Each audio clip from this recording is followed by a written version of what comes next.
j'essaie de trouver un NCJ, c'est parfait, c'est vrai. Oui, le compte à rebours. 5, 4, 3, 2, 1, c'est à vous. Bonsoir et bienvenue au nom de la Maison de la Nouvelle-Aquitaine et l'équipe que j'ai la chance d'animer, et à la Maison de la Nouvelle-Aquitaine pour ceux qui sont avec nous ce soir. Une centaine d'inscrits à distance, donc je ne sais pas à combien on en est, mais plusieurs d'entre vous sont à distance.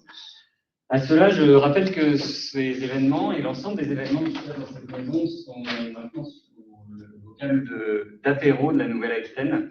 Et donc, je ne résiste pas à l'envie de vous pousser un peu en vous disant qu'après cet échange, nous aurons la chance de partager des produits de Nouvelle-Aquitaine pour les Corésiens notamment qui sont à l'honneur, du côté des boissons, et puis les charcuteries de Pierre Oteiza pour aller du côté basque. Voilà, pour vous donner envie dans 1h30. Sinon, la Maison de la Nouvelle-Aquitaine, c'est à la fois le refuge des Néo-Aquitains, la vitrine de cette région, de ces territoires, le pied-à-terre finalement, avec un centre d'affaires et des salles parmi lesquelles celles dans laquelle vous vous trouvez, qui sont à la disposition et à la location des entreprises de la région. Voilà, c'est tout ça à la fois. On a coutume de dire aussi qu'on est un peu l'ambassade de la région. Et quand je dis ambassade, ça a besoin d'ambassadeurs. Et donc, forcément, pour travailler sur la promotion, l'attractivité de cette région, on se pose souvent la question de la mobilisation de tous ceux qui peuvent en porter les couleurs. Et parmi ceux-là, nous, on a identifié une catégorie bien particulière, que sont les alumni, les anciens étudiants des écoles de Nouvelle-Aquitaine, qui me semblent être, qui sont encore jeunes actifs ou plus très jeunes, mais toujours actifs, mais anciens diplômés d'une formation de notre région. Ils ont forcément apprécié le territoire par lequel ils sont passés lors de leurs études, et nous, notre objet, c'est d'en faire durer cet attachement avec notre région. Voilà pourquoi on a monté et fait amplifier cette année un programme de table ronde avec différentes associations d'alumni, 10 en 2021, peut-être que la période se prêtait à la multiplication des webinaires, mais on a fait donc 10 tables rondes sur des thématiques très différentes, et toujours en partenariat avec une école, une association d'alumni. Et celle de ce soir est co-organisée donc avec l'NCJ, et je remercie son directeur qui a également la qualité d'intervenant ce soir. Mais voilà, pour le portage, la co-organisation très riche pour monter cette table ronde qui s'annonce tout aussi riche sur une thématique fortement d'actualité, on va dire, qui est sujet peut-être pas assez d'ailleurs sujet à débat mondialement ou nationalement, mais dans notre région, sur par certains aspects, fait parler encore récemment. Merci d'ailleurs à l'ensemble des intervenants de cette table ronde. Vous avez la chance d'avoir un panel d'experts et qui sont particulièrement concernés par ce sujet en Nouvelle-Aquitaine. Je termine en remerciant et en vous disant aussi que ces tables rondes sont réalisées et organisées grâce au partenariat, au parrainage, au mécénat de 2 entreprises. Donc merci au Crédit Mutuel du Sud-Ouest et à EDF qui nous accompagnent pour l'organisation de ces tables rondes. J'espère que je n'oublie rien et je vous souhaite de très bons débats. Merci Anne pour l'animation. Bonsoir. Donc nous allons parler eau et changement climatique. Je vais vous présenter les intervenants de cette table ronde, qui a été réunie un petit peu à votre initiative. Monsieur Alain Dupuis, vous êtes directeur de l'NCJ, qui est une école d'ingénieurs à Bordeaux spécialisée dans l'environnement, les géosciences, le développement durable. Hervé Le Treut, vous êtes climatologue et notamment président du comité scientifique à Climatera en Nouvelle-Aquitaine. Je suis aussi parisien, mais le nom est parfait. Mais vous êtes un peu notre spécialiste en Nouvelle-Aquitaine pour ces questions de... C'est l'élève de lycée Montesquieu et Montaigne. Ah. Monsieur Luc Servan, vous êtes président de la Chambre régionale d'agriculture en Nouvelle-Aquitaine, et Monsieur Guillaume Rioux, vous êtes vice-président de la région Nouvelle-Aquitaine en charge de la transition écologique et énergétique. Nous sommes donc réunis pour parler de l'eau, une ressource essentielle évidemment, une ressource essentielle pour nous êtres humains, mais aussi pour la région Nouvelle-Aquitaine, dont un des piliers de l'économie est l'agriculture. Et donc on va beaucoup parler d'agriculture ce soir, je pense, puisque c'est un des acteurs qui qui utilisent beaucoup l'eau. On va parler de l'eau face au changement climatique et de sa disponibilité à l'avenir, peut-être aussi sa qualité. Vous me direz si c'est une question qui se pose. Et puis, donc, parler d'eau, eh bien, ça veut dire parler. Alors, on a décidé de se concentrer sur les zones continentales, parce que si on part dans l'océan, on va aller trop loin. Donc, l'eau salée, on n'en parlera pas ce soir, ou peut-être de façon épisodique. Mais on va se concentrer sur ce qu'on appelle donc les eaux continentales, les eaux de surface, d'une part, les eaux superficielles, et les eaux souterraines, ce qu'on appelle les nappes profondes, et qui sont là, qui représentent une ressource, je crois, encore assez méconnue, même des scientifiques, qui continuent d'évaluer leur quantité jour après jour. C'est un monde inconnu qu'on a sous nos pieds, à quelques centaines de mètres, et qui constitue une ressource primordiale qu'on doit préserver, bien sûr, pour notre avenir à nous et pour les générations futures. Hervé Le Treut, donc vous avez dirigé, vous, le rapport Acclimatera, sur lequel est basée un peu la feuille de route de la Nouvelle-Aquitaine en matière d'appréhension du changement climatique. L'ambition de ce rapport, c'est de faire un état des lieux et de dessiner des scénarios pour se préparer au mieux, pour appréhender ce changement climatique. Dans le chapitre sur l'eau, vous rappelez quelques chiffres en préambule. Alors, je ne sais pas si ça va parler à tout le monde. Moi, ça m'a surprise de voir des quantités astronomiques qui sont prélevées en eau chaque année en Nouvelle-Aquitaine. Est-ce que vous pouvez peut-être commencer par commenter un peu ces chiffres? 1,5 milliard de mètres cubes d'eau douce sont prélevés chaque année en Nouvelle-Aquitaine? Alors moi, je ne peux pas commenter les chiffres de manière très, très précise, mais c'est vrai que l'Aquitaine est une des régions qui est évidemment très soumise, malgré tout ce qu'on vient de dire, à l'océan qui est à côté. Donc il y a effectivement une part importante d'eau qui vient de l'Atlantique. Et on est aussi dans une... alors, on en parlera beaucoup mieux, mais dans un domaine où on a effectivement de l'eau au sol qui est en quantité tout à fait considérable. Donc effectivement, l'eau elle fait partie de presque autant que le vin de ce qui se passe en Aquitaine. Je pense que la gestion de l'eau est effectivement aussi quelque chose qui se pose de manière sans doute différente de la manière dont se pose dans d'autres régions. Le problème de l'eau, c'est pas vraiment la gestion, mais c'est d'avoir suffisamment d'eau. Là, les conditions sont assez différentes en Aquitaine, il s'agit de bien gérer l'eau qui est disponible et donc l'agriculture qui vient avec. C'est-à-dire que nous, dans notre région, nous en avons en abondance par rapport à d'autres régions en France?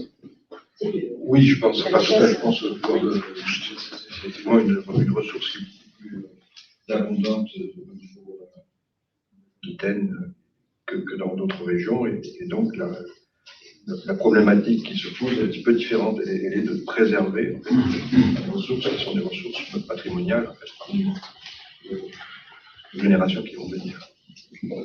Bon, c'est très général, mais du coup, à la lecture de ce rapport, on se rend compte, le rapport est assez neutre dans sa formulation.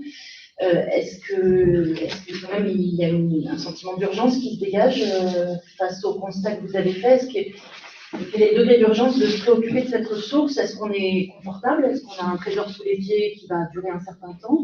Ou est-ce que face à l'élévation des températures, à l'accroissement de la population, quel est l'enjeu, l'urgence? L'enjeu, il vient aussi au fait qu'effectivement, le réchauffement va modifier les conditions dans lesquelles on se met.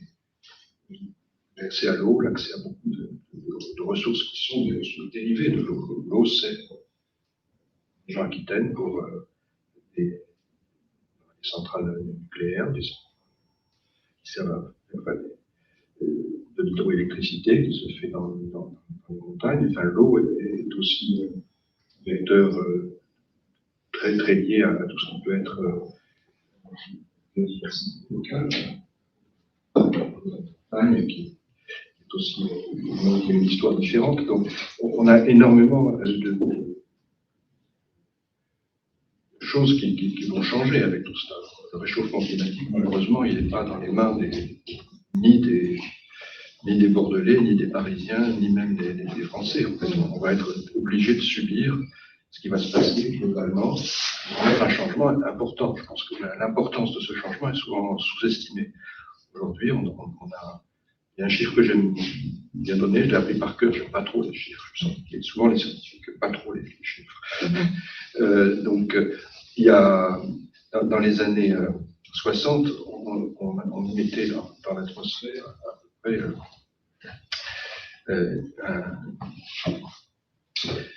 10 millions de tonnes de carbone par an. Aujourd'hui, on en émet 4 fois plus, à peu près. Ce qui veut dire que non seulement on n'est pas en situation aujourd'hui d'empêcher le réchauffement climatique de manière très, très forte, mais au contraire, il se définit de manière de plus en plus marquée. Donc, tout ce qui est lié à cette évolution climatique est en train de croître. Et ce n'est pas quelque chose dont on se débarrasse facilement, puisque les gaz à effet de serre restent dans l'atmosphère sur des périodes très longues. Ça engage le futur de manière forte. On n'a pas non plus de recul par rapport à ça. C'est des gaz qui sont mélangés à l'échelle mondiale. C'est-à-dire qu'au-dessus de nos têtes, on a des gaz qui viennent de tous les pays du monde, une quantité qui correspond à ces pays-là. Donc on est dans un domaine où effectivement, on doit regarder la gestion de l'eau dans ce contexte-là. C'est un contexte qui est appelé à changer. Quoi qu'on fasse, il est appelé à changer, il va changer. Et ça, c'est une chose, les gens n'aiment pas le futur. Généralement, il y a une difficulté énorme à faire comprendre qu'on est dans un domaine qui a changé, là, déjà dans les dernières années, ça commence à être utile. Mais sauf une modification extrêmement forte de ce qui se passe actuellement, au moment où on en reparle les prémices, on va être dans un système qui va continuer à évoluer de manière de plus en plus forte. Puisqu'on a des gaz qu'on met dans l'atmosphère qui se cumulent dans l'atmosphère. La durée de vie du CO2 sur l'atmosphère, c'est un siècle. Il est là, il ne s'en va pas. Donc on est face à un problème qui est un problème qui va se définir de manière de plus en plus forte au fil des années. Il faut être très, très prudent par rapport à cela. On parlait tout à l'heure de gestion, mais je pense que la gestion qu'on peut faire des ressources, c'est une gestion qui est une gestion préventive par rapport à des choses qui vont se produire, qui vont se passer. Et donc cette notion de prévention, elle est essentielle. Elle fait partie des textes de notre public. On doit faire attention à ce de l'ordre du risque. On est face à un risque, c'est pas exactement ce qui va se passer. Il va se passer des choses qui demandent attention. Vous, justement, les scientifiques, vous êtes là pour alerter les décideurs politiques. Je me demandais, Guillaume Rioux, cette ressource en eau, à quelle échelle elle est, qui décide à l'heure actuelle? Ça s'est décidé à l'échelle du petit territoire, de la région. Est-ce que la région Nouvelle-Aquitaine, par exemple, a une compétence qui lui donne beaucoup de pouvoir pour gérer cette ressource? Alors, l'organisation de la République et de la démocratie autour de la question de l'eau est plusieurs strates. Alors, je ne sais pas dans quel sens on peut la prendre, mais on parle souvent de politique ascendante pour les politiques publiques concernant l'eau. Et on démarre du territoire de proximité qui est l'intercommunalité, qui a déjà dans sa responsabilité, avec l'évolution de décentralisation, et notamment la loi NOTRe 2015, la loi MAPTAM également, avec la compétence GEMAPI, donne responsabilité à l'intercommunalité pour gérer l'eau potable, pour gérer ses effluents, sa recombinaison, et pour la réaffecter au milieu. Elle gère aussi le milieu aquatique. Bon. Le niveau supra, le département n'a pas tellement de responsabilité sur la question. Le niveau régional a des grandes responsabilités. La loi NOTRe affecte les compétences sur la gestion des milieux, ensemble, la gestion de l'eau en particulier. Bien sûr, l'État a ses compétences régaliennes. On est déjà sur un sujet régalien parce qu'on commence aussi à rentrer sur des sujets peut-être de sécurité publique, au sens sécuritaire, au sens d'une nécessité de réalité de l'existence, une question de santé publique. D'ailleurs, entre les deux, l'ARS, l'Agence régionale de santé, intervient aussi pour donner son avis, ses avis sur la potabilisation de l'eau, par exemple. Et puis, le niveau, la strate supérieure, le niveau continental, le niveau européen est bien sûr très vigilant. Et nous sommes, par exemple, sous l'égide d'une directive, le cadre sur l'eau, le DCE, 1990-2000, qui enjoint la France à faire des efforts pour la reconquête de sa qualité, pour atteindre le bon état des eaux, le bon état de la masse d'eau. Voilà, donc on retrouve à tous les niveaux de la responsabilité publique, de la République, de la res publique, cette responsabilité à tous les étages, avec différentes portes d'entrée. Et puis, il y a des organisations spécifiques, qui sont les 6 agences de l'eau sur notre territoire national, qu'on appelle les bassins hydrogéographiques, Alain en parlera mieux que moi, qui ont la responsabilité, on appelle les parlements de l'eau, à travers les comités de bassin, qui ont la particularité d'organiser l'ensemble des lois socio-professionnelles. Il y a 3 collèges, un collège des élus, un collège usagers, et puis le collège d'État, et tous ces gens représentatifs finalement des usages de l'État émettent un certain nombre d'avis et autour de ces agences de l'eau, ces comités de bassin identifiés ce qu'on appelle des SDAG, des schémas de directeurs d'aménagement et de gestion de l'eau, qui sont déclinés après dans des sous-bassins qu'on appelle des SAG, des schémas d'aménagement. Là, on les traite plutôt par fleuve, et souvent, ce sont l'intercommunalité, c'est l'intercommunalité qui est responsable de l'organisation de ces SAG. Alors, ou des intercommunalités. Donc, Voilà. beaucoup d'acteurs pour gérer. Beaucoup d'acteurs pour gérer cette grande disposition dans ces domaines d'eau potable, d'eau quantitative, on ira reviendra sans doute, j'imagine, cette soirée, milieu aquatique, prévention d'inondation, voilà, et puis notre avant moi, on dit que les rivières étaient les racines de la mer, donc tout ça, il y a des solutions, évidemment, le grand cycle de l'eau. J'imagine que les scientifiques vont présenter des choses, c'est extrêmement intéressant, il faut toujours bien différencier ces questions de grand cycle de l'eau, qui ont leurs particularités, leurs nécessités, et les conditions de petit cycle de l'eau et de l'eau potable jusqu'à son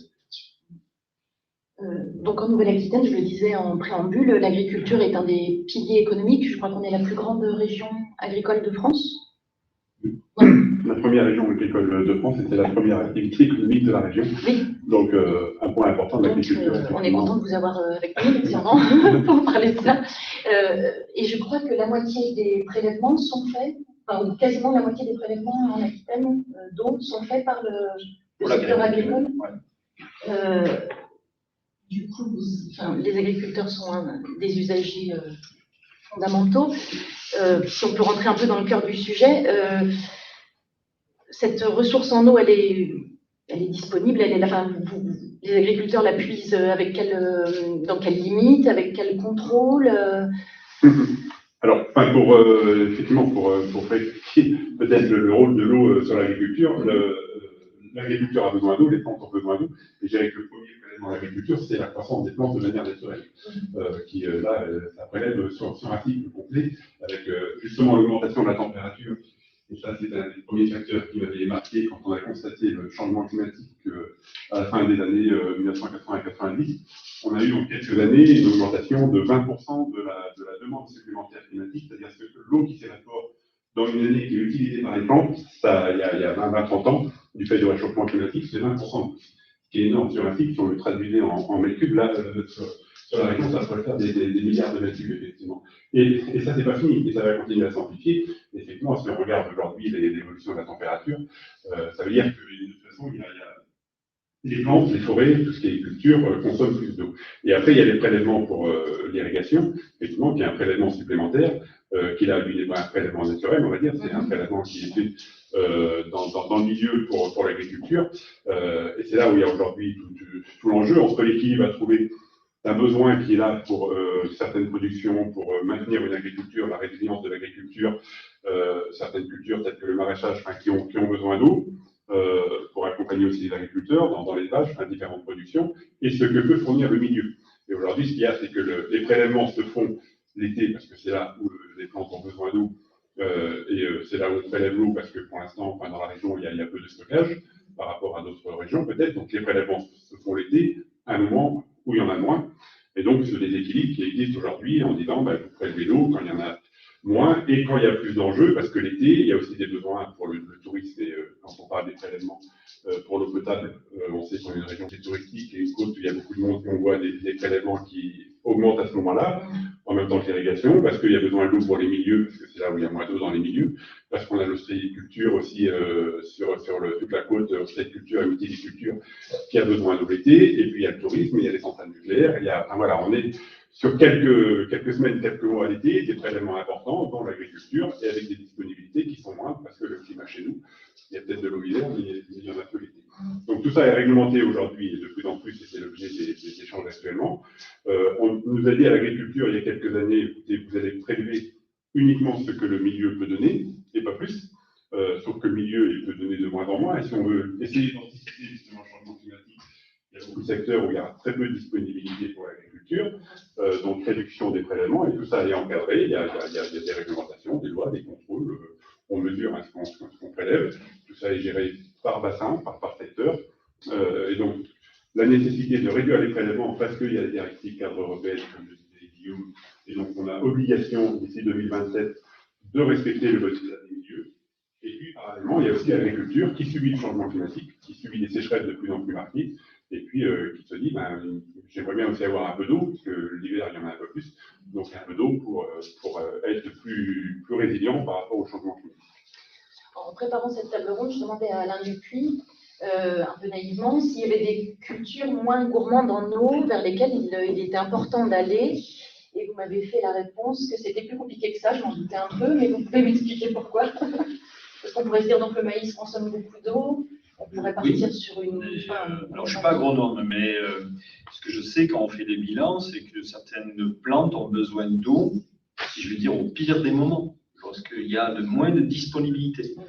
Et donc, en fait, c'est là où le nœud du problème se situe, c'est que localement, on n'a peut-être pas encore dit, on y reviendra, mais on n'est absolument pas tous égaux à l'échelle du territoire du Haut-Aquitaine. Les ressources en disponibilité ne sont pas du tout les mêmes pour quelqu'un qui habite la Creuse ou la Corrèze, ou quelqu'un qui est dans le centre du bassin, en Dordogne, voire en Gironde, ou ainsi de suite. C'est vraiment très... la vision que l'on a en surface n'est pas la bonne. Je vous ai répondu que la réponse à votre question était plus que complexe, parce que ça dépendait de l'état hydrique du sol, des températures, de l'effet climatique, l'effet du vent notamment, qui va augmenter et amplifier cette évapotranspiration et qui va envoyer de l'eau dans l'atmosphère. Comme on ne crée pas d'eau, si on l'envoie dans l'atmosphère, je pense que vous le comprendrez, on la prend dans le sol, puisque l'évapotranspiration, ça se passe au niveau du sol par les plantes et l'évaporation au niveau du sol. Et si on en prend en souterrain, en profond, qu'on ramène en surface et qu'ensuite on la met dans l'atmosphère, c'est comme ça que fonctionne la machine climatique. Il faut que ça dure le plus longtemps possible. Il faut une gestion durable de toutes ces ressources-là. Voilà, parce qu'on ne crée pas d'eau. Il y a des flux entre différents réservoirs et les plantes jouent leur rôle. Ça a été rappelé, c'est un rôle de base. Sauf que le climat mondial change et le nôtre aussi. Alors apparemment, la pluviométrie devrait rester constante, si j'ai bien compris, mais avec plus de précipitations en hiver et moins en été. Et il y a quelqu'un en ligne qui nous envoie une question que j'allais vous poser, justement, ça tombe très bien. On a parlé des réservoirs d'eau. Ça, c'est donc une des solutions, non pas vraiment dans le concret, de la gestion de cette eau, de la récupérer quand elle est abondante pour pouvoir l'utiliser au moment de l'année où on est en période de sécheresse. Vous pouvez nous expliquer en quoi ça consiste, ces réservoirs? On en entend un peu parler dans l'actualité, mais quand on n'est pas dans les Deux-Sèvres, on est peut-être moins bien informé. Alors, c'est une notion qui existe ailleurs que dans les Deux-Sèvres. On en parle dans les Deux-Sèvres en ce moment, mais c'est valable pour plein de choses. Alors déjà, le cycle de l'eau, je pense sous le contrôle d'Hervé Le Trott, c'est effectivement les scénarios des collègues climatologues nous disent, sur un cycle annuel, à peu près la même lame d'eau précipitée, voire un petit peu plus, mais il y a 5 ou 10% de variabilité, ce qu'on connaît actuellement. Par contre, ce que l'on peut constater, et la tendance, Hervé nous l'a dit, va certainement s'accentuer, une concentration des précipitations pendant les mois d'hiver, fin des précipitations relativement tôt dans le printemps, des mois secs printemps-été, des orages assez violents en été, je me reprends, hein, parce que là, je suis un peu limite par rapport à mon domaine, mais et reprise des précipitations plutôt à fin d'automne pour de l'hiver. Donc en fait, ce qu'on constate, c'est un cycle de l'eau distribué au moins en surface, avec plus de concentration pendant les périodes d'hiver et beaucoup moins tout le reste du temps. À partir de là, quand les besoins qui sont en fonction là aussi de la température, teneur en CO2 de l'atmosphère, la croissance des plantes, la gestion du territoire, on se retrouve avec une concentration des besoins sur une période où on a moins de disponibilité.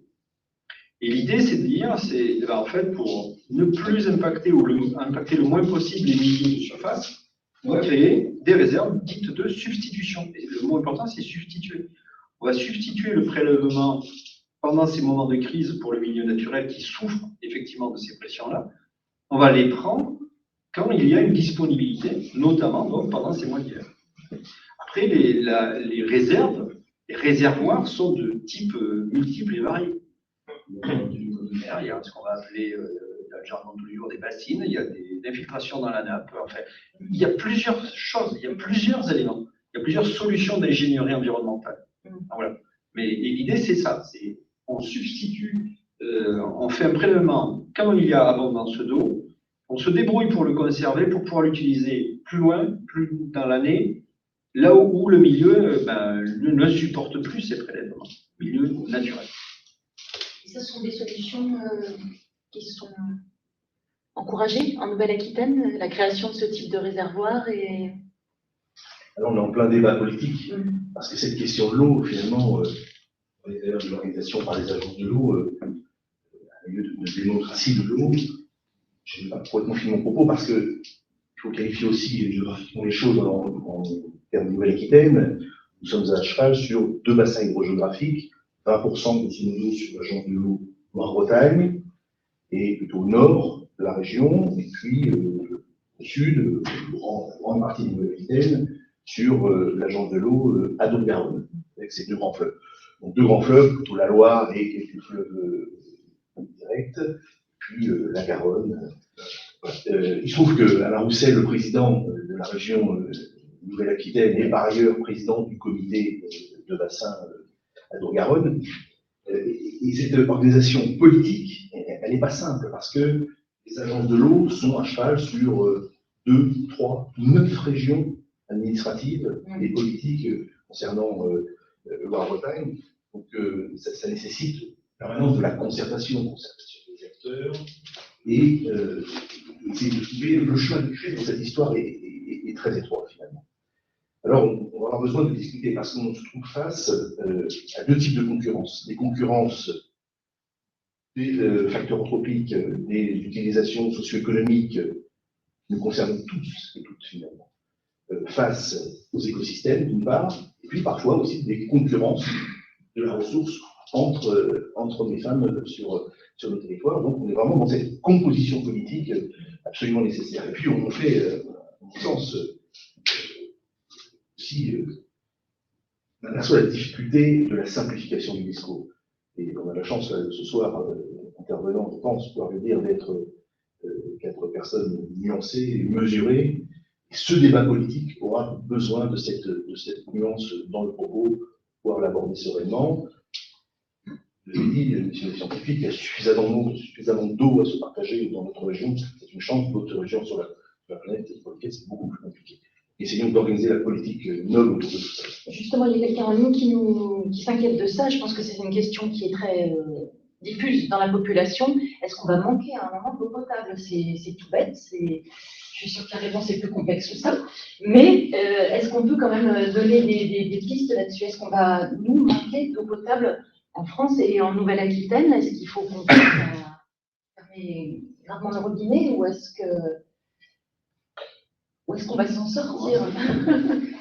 Je pense que ça a été dit par là, et je pense que c'est quelque chose d'important à avoir en tête, c'est qu'effectivement, l'eau, c'est une eau qui est la même depuis des siècles. Quand on regarde le niveau des bassins océaniques depuis des millénaires, ça n'a pas énormément changé. Donc on a une quantité d'eau, cette quantité d'eau, elle suit des cycles, et donc c'est plutôt l'usage de l'eau qui compte, et la manière dont on va s'en occuper, que l'existence de la réserve en Aquitaine, en France, on a à peu près un contenu en eau qui est relativement identique à ce qu'il était, mais par contre distribué saisonnièrement de manière différente.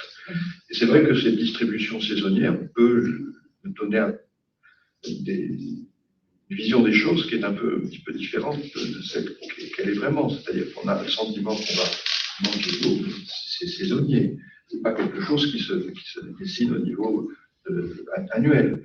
Donc le problème est de savoir comment on gère non seulement l'eau d'ailleurs, mais le territoire de manière générale, tout ce qui peut être lié à l'habitat. Enfin, il y a beaucoup de choses qui sont liées à la manière dont l'eau peut évoluer dans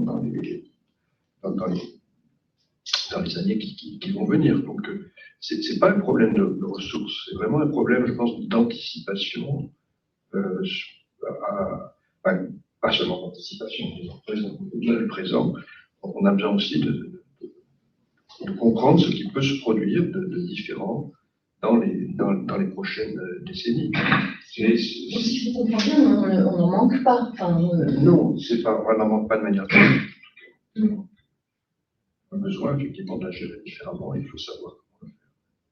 Alors, il peut y arriver où il y a des territoires où malheureusement, les derniers étés l'ont démontré, sur le milieu cristallin, j'appelle le cristallin, la Creuse, Corrèze, on peut avoir localement, c'est-à-dire effectivement des pénuries d'eau potable, parce que on a eu une année un peu plus sèche et qu'on a donc moins rechargé nos milieux naturels de surface et souterrains en eau, et que effectivement la réglementation de production d'eau potable en France est très très stricte, c'est un produit qui est ultra surveillé, on ne fait pas de l'eau potable avec n'importe quelle eau. Du coup, il peut arriver qu'effectivement, sur un territoire, on ait des ressources, mais pas de la qualité, oui, souvent la qualité d'ailleurs nécessaire pour en faire de l'eau potable. Donc du coup, on a des pénuries et on a des solutions. Mais malheureusement, parfois c'est des camions citernes, parfois c'est de l'interconnexion. La politique prévoit ça, de faire que les réseaux de distribution d'eau potable soient interconnectés pour qu'une zone plus propice et mieux dotée en ressources vienne suppléer une zone géographique qui, elle, peut subir ce genre d'aléas. Quand on puise dans nos nappes profondes, bon, ça c'est une. Est-ce que vous pouvez nous expliquer peut-être ce cycle-là dans des termes assez simples, parce que ces nappes sont là depuis des millénaires parfois. Ah oui, plusieurs millénaires même. Et alors, des centaines de milliers d'années même. Et pour se recharger, ça prend du temps. Alors, si jamais, je veux dire, si dans un futur plus ou moins proche, on puisait dedans, je ne sais pas ce qui peut arriver. Là, tout va bien, on est entre gens civilisés, mais je ne vais pas dans un cas dramatique. Si on se met à puiser trop abondamment dans ces nappes, c'est peut-être là que. Alors ça, on fait de la gestion déjà. Parce que déjà, le grand principe du grand cycle de l'eau, c'est l'origine de l'eau, elle est forcément atmosphérique. Le grand cycle de l'eau commence, ça part à la limite de l'océan, ça s'évapore, nuage, ça arrive sur un continent, ça précipite. Là, on a de l'eau précipitée. Elle a deux choix. Soit elle ruisselle, fleuve, cours d'eau, fleuve et océan, et la boucle est bouclée, soit elle passe au travers du sol, elle va s'infiltrer, puis elle va descendre dans le sol. Et puis dans le sol, elle va constituer des nappes. Et alors, quand je dis il y a des endroits où il y aura qu'une, c'est une nappe de surface. Puis il y a des endroits un peu privilégiés, comme le centre du bassin Aquitaine sous Bordeaux, où on a jusqu'à peu près 1200-1300 mètres de profondeur de l'eau douce. Sous Paris, à 450 mètres de profondeur, l'eau devient sursalée. Nous, vu que c'est ouvert sur l'océan, l'eau s'écoule, donc elle ne se sale pas. Et donc, on peut aller chercher de l'eau quasiment douce jusqu'à 1300 mètres de profondeur. Donc, vous voyez, la rigueur n'est pas du tout la même. Le problème, c'est que le phénomène de ruissellement et de précipitation, c'est un phénomène quotidien, ça se mesure à la journée, ce qu'on appelle le temps de résidence. Plus vous allez descendre, plus ce temps de résidence va être important. Par exemple, sous Bordeaux, on puise, on exploite des ressources en eau qui ont entre 15 et 25 000 ans d'âge. Ça veut dire que pour arriver sous Bordeaux, elle a mis 25 000 ans. Donc, on sait faire une gestion, on va dire, durable, puisque ça fait plus de 15 ans que ça existe au Bordeaux. On a développé des structures en collaboration avec les politiques, les scientifiques. On a des outils dans lesquels on prévoit, on planifie le prélèvement dans ces nappes. Et ce que l'on fait, c'est qu'on essaie, justement pour éviter les conflits, de dire ces nappes-là, certaines sont réservées à l'eau potable, certaines, un peu moins de qualité potable, sont réservées à l'industrie, et puis d'autres, plus facilement accessibles, peuvent être utilisées pour l'agriculture. On essaie comme ça de séparer les conflits potentiels. Donc ça, on sait faire. Ce qu'on ne sait pas faire, par contre, c'est ce que le climat nous dit, c'est ça va changer en surface, donc ça va avoir des impacts sur le souterrain, et comment nous, on va se comporter. Moi, dans les modèles qu'on utilise, il y a deux entrées. Il y a l'entrée climatique et l'entrée usage. Qu'est-ce qu'on fait? Qu'est-ce qu'on prélève? Ça, c'est compliqué à prévoir. C'est très compliqué à faire des scénarios. Alors, déjà en entrée, climat, et ensuite en usage. Voilà. Ça marche comme ça, le système. Parmi ces questions qui relèvent de l'usage, je crois que la question de la perméabilité des sols est importante aussi. Si on veut que les nappes se rechargent, il ne faut pas que les sols soient imperméables. Oui. Est-ce que ça rejoint la question de l'agriculture aussi? Est-ce que Pour une vous partie, vous sentez parce que- concerné par la question? Oui, parce qu'il faut faire en sorte que l'eau rentre effectivement dans le sol. Mais aujourd'hui, peut-être la question numéro 1, c'est les surfaces qui sont imperméabilisées et qui sont soustraites à l'agriculture. C'est plus ça, aujourd'hui, la question. Quand on dit qu'on est sur un rythme effréné en France et qu'on conserve, on parle de 60 000 hectares tous les ans, 60 000 hectares en France, ça veut dire qu'on imperméabilise beaucoup de sols. Et après, il y a la question des sols agricoles, mais bon, enfin, les sols agricoles, c'est une partie, hein. Il y a les forêts, il y a beaucoup de surfaces qui imperméabilisent, et donc les sols agricoles doivent imperméabiliser. Mais sur la question des sols, on est aussi en concurrence. On dit qu'il faut que l'eau, faut laisser couler le maximum d'eau, ça voudrait dire avoir moins de culture, c'est possible, pour que l'eau s'infiltre. Soit aujourd'hui on dit, il faut le maximum de culture, il faut garder les sols couverts, c'est meilleur pour la qualité de l'eau parce que les plantes filtrent l'eau avant qu'elle ne parte, il faut capter du carbone, il faut produire, enfin, donc on veut garder les sols couverts, on nous impose, nous, agriculteurs, parce que vous l'avez cité, mais je suis comme Guillaume, on est avant tout agriculteur, Oui, et on vous êtes constate... agriculteur aussi, Guillaume. Et tous les jours, on constate le changement climatique, et donc il faut qu'on évolue, qu'on s'adapte. Mais si on veut garder les sols couverts, c'est la question de la couverture des sols en métier qu'on nous impose, au niveau de la réglementation. C'est-à-dire que quand on a fait une culture, qu'on a moissonné le blé, l'orge ou le blé ou le colza au mois de juin, juillet, on nous dit que vous devez implanter un couvert végétal sur votre sol, parce que la culture d'après, elle va venir que l'hiver ou au printemps. Et donc l'obligation est de maintenir les sols couverts, ce qui est une bonne chose. Enfin, je pense que ça peut être considéré comme une bonne chose, parce que ces sols couverts, ça va produire, ça va capter du carbone, et dans la question du changement climatique, ça peut être aussi une des priorités.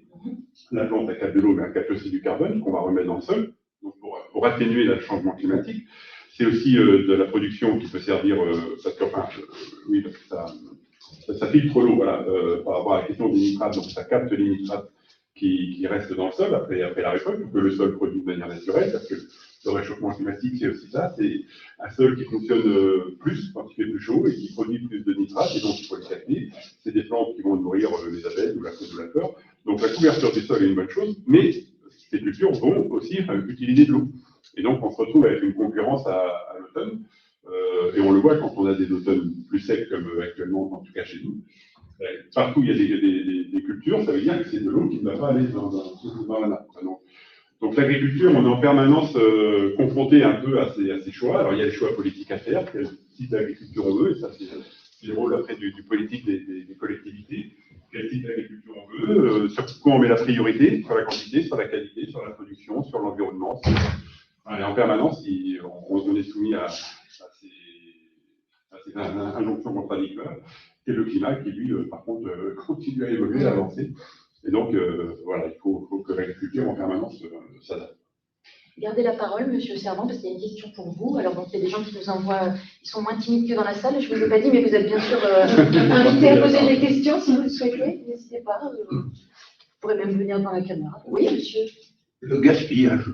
Le gaspillage. Vous ne l'avez pas abordé encore. De l'eau? De l'eau. On va y venir. Je veux savoir si je fais bien de dire à mon fils de prendre des douches plutôt que des bains. Et j'ai l'impression que c'est plus complexe que ça quand même. Et le lavage des voitures. Et que d'autres choses. Et le prix de l'eau n'est pas général en France. Je vais poser ces questions, monsieur, parce que moi aussi je les pose. Quand on nous dit de faire des petits gestes comme ça, est-ce qu'on en est là? Est-ce que ces économies-là, elles ont un impact suffisant? L'eau est bien faisante, hein, à Dax. C'est l'Aquitaine. Absolument. Vous êtes de là-bas? Bon, j'ai fréquenté. D'accord.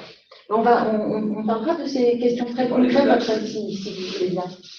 Mais Monsieur Servan, qu'est-ce que vous pensez des eaux usées traitées comme de nouvelles ressources d'eau pour l'irrigation? Alors, effectivement, c'est une question que je voulais aborder Pourquoi peut-être. gaspiller les eaux usées? Ouais, Ça rejoint un petit peu quand même votre préoccupation. Dans un cadre plus large par rapport à la ressource en eau, qui était la question que vous avez tout à l'heure, est-ce qu'on a de l'eau, est-ce qu'on manque d'eau? Alors, comme vous l'avez dit, sur un cycle global, il y a assez d'eau, je pense, en France. Par contre, il en manque à un moment donné.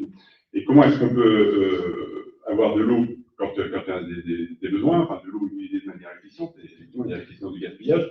Ça veut dire qu'on peut aller les chercher à des moments où il y en a plus, et ça a été dit, la question du stockage à ce moment-là. Et en Aquitaine, on a peut-être peu de stockage, mais si on n'avait pas les barrages sur la Charente, ou sur le Lot, ou sur la Garonne, c'est vrai qu'on aurait déjà du mal à maintenir des débits en été qui soient suffisants pour les milieux. On est quand même déjà dans un système, même si c'est plus ancien, qui alimente un peu les fleuves en été. Et en France, on stocke très peu d'eau. Hein. Par rapport à d'autres pays du Sud, on stocke moins de 5% de l'eau qu'on va dire disponible qui coule dans les rivières en France, quand l'Espagne est à 48%, quand les pays d'Afrique du Nord sont à 80 ou 100%. Donc c'est vrai qu'on stocke peu d'eau l'hiver quand elle est là, par rapport aux besoins en été, et la proportion qui pourrait être utilisée, finalement, est assez faible par rapport à ce qu'on a l'hiver. C'est qu'on a l'impression que ça représente des grands chiffres. Moi, j'ai toujours un peu cette image de dire qu'une journée de crue l'hiver de nos fleuves, c'est ce qui est utilisé sur toute l'année pour l'irrigation sur le bassin. Donc voilà, enfin, les proportions, parce qu'on a des débits d'hiver qui montent beaucoup par rapport à ceux d'été. Donc il y a cette possibilité-là, mais il y a aussi d'autres possibilités d'utilisation de l'eau. Alors il y a les nappes, avec la question de la protection des nappes. Ça, on ne le conteste pas, il faut protéger les nappes. Les nappes profondes. Les nappes profondes, oui, il y a les nappes profondes et les nappes superficielles aussi, même si elles se rechargent plus vite. Il faut quand même aussi les protéger. Il y a d'autres stockages qui existent, qui sont pas utilisés aujourd'hui. Et il y a effectivement la réutilisation des eaux usées. Et en France, on est très mauvais là-dessus. On réutilise 0,3% de l'eau usée en France, qu'on réutilise pour remettre dans le cycle l'irrigation, ce genre de choses. Quand l'Italie est à 15%, l'Espagne à 10%, et vous avez l'Israël qui est à presque 100%, à 80%. Ce qui veut dire que l'eau qui a eu un premier usage est réutilisée. Alors, il y a la question de la qualité de cette eau. C'est-à-dire qu'on ne peut pas prendre de l'eau quand même qui sort de la fosse septique et puis, ou de la station et la remettre sur des cultures ou sur des légumes. Mais aujourd'hui, il y a des critères sanitaires assez stricts en France. Hein, on est quand même assez exigeant de ce côté-là. C'est-à-dire qu'il faut traiter l'eau, la filtrer, et ensuite on peut l'utiliser pour des usages pour l'irrigation, de culture, de golf, de parterre public, je ne sais pas, ou pour laver les voitures, ou pour réutiliser dans le circuit pour les toilettes, pourquoi pas. Donc là-dessus, je crois qu'il y a beaucoup de travail à faire. On n'est pas bon en France, clairement. Et on sait le faire pourtant. On sait les traiter, ces eaux usées, pour les rendre acceptables, même pour l'irrigation. Même ultra pure, on sait aller jusqu'à générer avec de l'eau usée de l'eau ultra pure. Qui peut être remis dans le circuit de potable, on sait faire. Est-ce que c'est très coûteux? Est-ce que c'est un frein? C'est plus cher. Oui, c'est plus cher. Mais dans des proportions raisonnables? Ça, non, pas acceptable. C'est multiplier le prix d'eau potable sera multiplié par 2 ou 3, voire 4 encore. Ah oui, c'est pas mal. Donc déjà, sans le retraitement, hein, c'est juste pour l'amener à... Oui. Et puis vous me disiez, quand on préparait cette table ronde, vous évoquiez un frein psychologique aussi. Peut-être que... Donc on dit que la solution soit acceptée par le groupe, par la population, par tout le monde. Parce que c'est un des usages qu'il faut démontrer, en fait. Luc Servan l'a dit, on est en retard par rapport à d'autres pays. D'autres pays l'ont fait dans d'autres configurations hydrologiques. Donc on a encore quelques verrous à faire sauter, scientifiques, techniques, de connaissances, de transfert de polluants notamment, mais aussi des verrous d'acceptabilité sociétale, tout simplement. Et si on reprend, pour compléter par rapport au volume, hein, enfin, moi je suis de Charente-Maritime, donc la question de l'eau, je la connais. Effectivement, ça fait longtemps qu'on en parle. Si on prend les volumes rejetés d'eau usée sur la côte atlantique, je disais quand il y a beaucoup de touristes l'été, vous prenez sur le secteur de La Rochelle, ils rejettent sur l'année de l'ordre de 10 millions de mètres cubes d'eau qui sont rejetés en mer, parce que les eaux sont retraitées, effectivement, et c'est rejeté en mer. Et en mer, ça pose parfois un peu des problèmes, parce que même si elle est retraitée, l'eau, il peut partir quand même au travers quand même quelques virus ou bactéries ou des composants qui ne sont pas toujours les bienvenus en mer. Donc cette eau, alors que sur le bassin, l'eau utilisée pour l'irrigation sur le bassin en amont de La Rochelle, c'est moins que ça. C'est moins des 10 millions. Sur Royan, il y a plus de 6 millions de mètres cubes rejetés à l'année et principalement l'été, parce qu'il y a l'activité touristique rejetée en mer, qui pose parfois des problèmes. Quand il y a des gros orages, ils ferment les plages parce que les stations débordent et que. Alors que sur le bassin en amont, la Seuse, il est utilisé autour de 6 millions de cubes. Donc on est rentré en discussion avec les élus locaux de dire, finalement, est-ce qu'on ne pourrait pas réutiliser cette eau pour l'agriculture ou d'autres usages en amont. Donc là, on remet un tuyau et on retourne de l'autre côté, et puis ne plus prélever dans le milieu l'été. Donc il y a plein de solutions qui peuvent encore apparaître, hein, mais après, il y a le coût, effectivement, mais par rapport aux enjeux, la décision politique, je crois que c'est des choses à mettre en place maintenant. On a des solutions. Une personne pose aussi la question de la possibilité de dessaler l'eau de mer. Est-ce que... Oui, on sait faire aussi. Mais là aussi, oui, on sait faire beaucoup de choses. Mais juste un mot sur la désalinisation de l'eau de mer. Alors là, c'est un coût énergétique, en fait. C'est vraiment du traitement par filtration. C'est un coût énergétique. Et puis surtout, attention, on en parle très très peu, voire quasiment jamais, mais quand vous dessalez de l'eau pour en faire de l'eau douce, qu'est-ce que vous faites de la saumure ultra concentrée qui sort de l'autre côté de la machine? C'est rejeté dans le milieu naturel, ça, souvent dans les océans. Et ça, par contre, c'est pas bon. On va la mettre dans le jambon. Ah non. Le jambon dans le sud-ouest, on le fait avec du sel de Bayonne. Ça va pas marcher. Il y a des questions dans le public. Pardon, monsieur. Oui, simplement pour préciser, on parlait des eaux usées, mais il y a toute la notion des eaux grises qui peuvent être réutilisées sans traitement particulier et directement, ce qui pourrait être un cercle vertueux. Et puis, il y a la question qui pourrait se poser sur la récupération des eaux de pluie, utilisables directement également chez particuliers. Donc, le sujet est très vaste. Ça, ce sont des solutions, la récupération des eaux de pluie.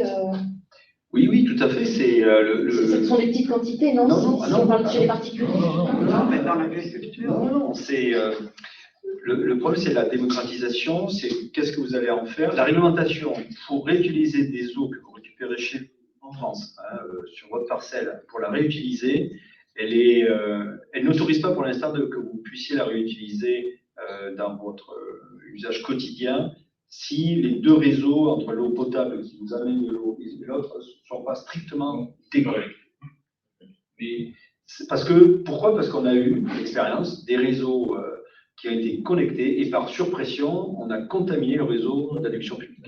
Donc en fait, maintenant, la réglementation impose une déconnexion totale. Après attention, de l'eau récupérée qui a ruisselé, selon où on habite, vous avez maintenant à disposition des cartes de qualité de l'air. Il faut regarder la charge de polluants qu'il y a quand même dedans. Ça peut être quelque chose des charges de polluants non négligeables. Mais en termes de quantité, je suis tout à fait d'accord, c'est un élément qu'il faut regarder comme les eaux usées traitées. Alors, pour nous, le réuse, ça fait partie, ça englobe les eaux grises. Eaux grises. Oui, il fallait peut-être préciser ça. Ce ne sont pas des eaux ovales, ce sont des eaux qui vous ont utilisé. La machine à laver, j'ai besoin de la machine à laver. Voilà, ne sont pas contaminées par des matières fécales ou ainsi de suite. Puisqu'il y a d'autres problèmes de traitement et ainsi de suite. Qui sont parfois aussi considérés comme des eaux à valeur ajoutée. Parce qu'on peut aussi les considérer avec des matières qui peuvent être intéressantes de récupérer. Vous voyez, c'est très, très, très complexe. À l'époque des aqueducs, comment ça se passait alors? C'était alimenté en eau. Une source qui était généralement puisée et amenée par gravité. Ensuite redistribué. Ça, le réseau d'adduction, le château d'eau, on amène de l'eau à une certaine altitude, la gravité fait tout le reste. Madame, pardon, vous aviez une question? Est-ce qu'il y a des économies d'eau dans les techniques d'irrigation? On voit par exemple en Andalousie, on utilise des techniques au goutte à goutte au pied de la plante qui sont très très efficaces et très, très peu dépensières en eau. Est-ce que c'est envisageable dans nos régions? Alors c'est déjà effectué, toutes les économies d'eau. On voit nous, sur la partie sud-ouest de Nouvelle-Aquitaine, les volumes utilisés pour l'irrigation ont été réduits de 20 à 30% depuis 15 ans, avec la même surface à peu près. Donc ça veut dire qu'il y a eu, pour chaque hectare irrigué, une baisse de 20 à 30% parce qu'il y a une meilleure utilisation de l'eau, parce qu'il y a une meilleure efficience. Alors, il y a les outils, effectivement, ce qu'on appelle des enrouleurs, qu'on appelle, donc qui irriguent par aspersion, avec des régulations électroniques. On a tous les outils d'aide à la décision, savoir à quel moment il faut arroser, parce qu'on a des sondes dans les sols qui nous disent à quel moment précisément les plantes ont besoin de l'eau, des plantes ou des variétés choisies qui sont moins consommatrices. Et puis après, il y a la question, effectivement, de passer à des formes beaucoup plus économes avec le goutte à goutte. Alors, ça coûte très cher. Ça marche sur certaines productions à très forte valeur ajoutée, sur des légumes, des arbres, l'arboriculture, ce genre de choses. Sur de la grande culture classique, c'est un peu plus compliqué à mettre en œuvre. Mais mon collègue du Sud-Est, lui, qui est dans le Var et donc qui a toute la plaine du Sud-Est et de Provence-Alpes-Côte d'Azur, qui est irriguée par le barrage de Serponçon et par la Durance. Alors, c'est pas un aqueduc, mais enfin, c'est un canal qui irrigue tout ça. Il dit, eux, ils arrosaient avant par immersion, c'est-à-dire qu'ils noyaient le terrain, parce que l'eau arrivait, donc ils noyaient les terrains, donc ils étaient à 15 000 m3, énorme. Ils sont passés par l'irrigation, par aspersion, et ils sont passés à 4 000 m3, et maintenant ils sont au goutte à goutte, et ils sont à 1500 m3. Donc ils ont divisé par 10 les besoins. Donc il y a encore des marges de manœuvre, mais il y a quand même déjà, je pense, des évolutions importantes qui ont été faites. Le marais de Poitevin, il est dans votre région, je crois. Oui, oui. Alors, il a cheval sur la région Nouvelle-Aquitaine, sur l'ouest, le sud-ouest des Deux-Sèvres et sur la Vendée, donc la région Pays et Loire, et puis jusqu'à l'Exutoire, dans la baie de l'Aiguillon, qui est partagée entre la Charente-Maritime et la Vendée. Je crois me souvenir qu'à une certaine époque, on voulait l'assécher. Il a été asséché dès le XIIIe siècle. Même dans une période assez récente. Oui, mais de toute façon, il y a en permanence des travaux de canalisation de l'eau, d'extraction quand il y en a trop, et de fermage des baies hydrauliques pour retenir l'eau quand il y en a besoin. Donc il y a tout un système de régulation qui est séculaire. Quand on se pose des questions très pragmatiques, comment économiser l'eau, on entend des messages martelés, des messages grand public qui nous disent de faire attention. Est-ce que tous ces petits gestes ont une réelle importance, ou est-ce que c'est plutôt un moyen pédagogique de faire prendre conscience aux gens de la préciosité de cette ressource? Est-ce que vraiment les douches à la base des bains, à l'échelle de nous, petits concitoyens, quel est l'impact de tous ces petits gestes? Il y a quelqu'un qui me dit, pourquoi ne pas pousser à l'utilisation de douches à brumisateur qui économisent fortement le volume d'eau par douche? Est-ce que nous, on doit faire des efforts Je crois qu'il y a deux éléments peut-être à bien séparer. Parce que vraiment, c'est le problème. Quelle est la place de ces petits gestes quand on regarde le problème climatique dans son entièreté, effectivement, on est face à un problème qui a une dimension très, très différente aujourd'hui. C'est-à-dire on a une dimension qui est internationale. Il y a des choses qui nous sont imposées par ce qui se passe ailleurs. Et donc, il ne faut pas essayer de lutter contre ça. Je pense qu'il faut, au contraire, on l'a su juste après, mais être en capacité d'anticiper ce qui va se passer, être en capacité de se préparer à des choses auxquelles on n'a pas de capacité, effectivement, à modifier de manière trop forte. Après, je pense que, je crois que non seulement les petits gestes sont utiles, mais il y a une capacité à, effectivement, par la pédagogie, je crois que ça joue. Et puis en fait, il n'y a pas de mauvaise économie à faire. Je crois qu'on peut agir à un niveau qu'il soit, il faut le faire. Je crois que quand on regarde aussi les problématiques, il y a des problématiques qui sont des problématiques qui sont pas liées de manière directement à l'eau, et ensuite, au-delà de ça, il y a des usages de toutes sortes. Donc, ces usages, ils ont des contreparties, parce que ça peut être des problèmes sanitaires, parce que ça peut être des problèmes de toutes sortes, en fait. Donc, je crois qu'il y a une vision plus locale des problèmes qui impose aussi de faire très attention à ce côté local. Donc, il faut bien séparer, je pense, quelque chose qui est vraiment à très grande échelle, qui est très fort, qui est un système qu'on ne résistera pas facilement, qui est l'augmentation des problèmes climatiques, qui ont aussi leur portée. On peut le voir quand on On a vu cet été, on a eu des gens qui étaient un petit peu étonnés de voir des successions de périodes très sèches, en fait. Quand je dis période, c'est des courtes périodes, avec ensuite des périodes qui se... C'est vrai que quand on a un système chaud, la manière de se comporter pour l'eau devient différente. On a de l'évapotranspiration qui est beaucoup plus forte, de la vapeur d'eau qui monte très haut dans l'atmosphère, et puis qui va redescendre, et puis c'est le système qui va s'augmenter. Ça, ce sont des choses qui demandent considération. Il ne faut pas mélanger. Le seul problème qu'on peut avoir avec les petits gestes, c'est éventuellement de penser qu'ils suffiront à nous guérir d'un certain nombre de choses. C'est pas vrai. Mais par contre, je crois qu'il n'y a aucun problème. Enfin, il faut faire ce qu'on peut faire au niveau qui correspond. Est-ce que vous n'avez pas constaté d'ailleurs une légère baisse de la consommation? J'ai vu passer ce chiffre dans votre rapport. Je suis un peu surprise. Vous avez constaté entre 2013, le premier rapport que vous aviez fait, et 2018, son actualisation, une légère baisse. Ça m'a beaucoup surprise. C'est la même chose que pour l'agriculture. Hein. Sur les 15 dernières années, ces deux secteurs représentent à eux deux à peu près 4-5% en moyenne des prélèvements sur la France. Agriculture et eau potable. Oui, hors refroidissement des centrales, c'est un flux qui est pris mais qui est remis. Donc, une fois qu'on a dit ça, 15 à 20% de baisse d'économie constatée sur 15 ans pour l'agriculture. On est à peu près sur les mêmes pourcentages faits pour nous, notre consommation citoyenne. L'hydroéconomie, hein, c'est-à-dire des gestes économes en eau, il faut les assumer. Ça, on va gagner 20 à 30% des volumes prélevés. Donc, il faut les assumer. Et ça s'est fait parce qu'il y a eu une incidence, il y a eu une éducation, il y a eu... je sais que nous, en Nouvelle-Aquitaine, on a eu des actions de distribution de kits hydroéconomes, des mousseurs dans les... Ça marche, hein. Vous avez une sensation de confort équivalente avec moins d'eau consommée. Et vous en percevez quand vous regardez votre facture d'eau, en fait.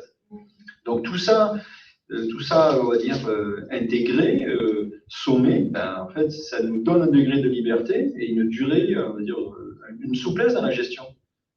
Parce que Hervé l'a dit, hein, le changement climatique, il est en train de s'accentuer. Je voulais exprimer, il y a des besoins, il y a des moments de tension, non pas sur la ressource, mais ce qu'on appelle la disponibilité de la ressource. Mais si on arrive par notre quotidien, notre comportement, à se libérer des degrés de liberté, ça nous permettra de passer ces étapes tout de suite. Et ensuite, on a le temps de réfléchir à s'adapter, plus l'atténuation. Vous avez parlé de la facture d'eau, monsieur posait la question aussi du prix de l'eau. Ah oui, pardon.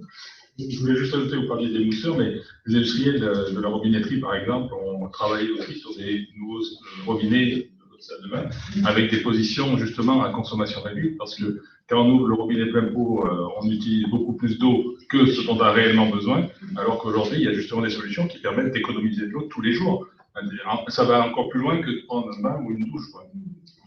Il y a des chasses d'eau qui consomment moins d'eau, les chasses d'eau également, les lave-linges qui avant consommaient beaucoup d'eau, aujourd'hui ils sont ça aussi, bien sûr. Par contre, ça évite des gros volumes. Il y a même des chasses d'eau à deux régimes. Oui, Il fut un temps où il y avait un programme qui envisageait d'équiper les appartements avec deux sortes d'eau, une eau potable, vraiment potable, et puis une autre pour les usages autres. Parce qu'à partir de quel moment l'eau est potable et à partir de quel moment elle ne l'est pas. Ça, c'est l'ARS qui décide. C'est les médecins de l'ARS qui décident. Ce sont des...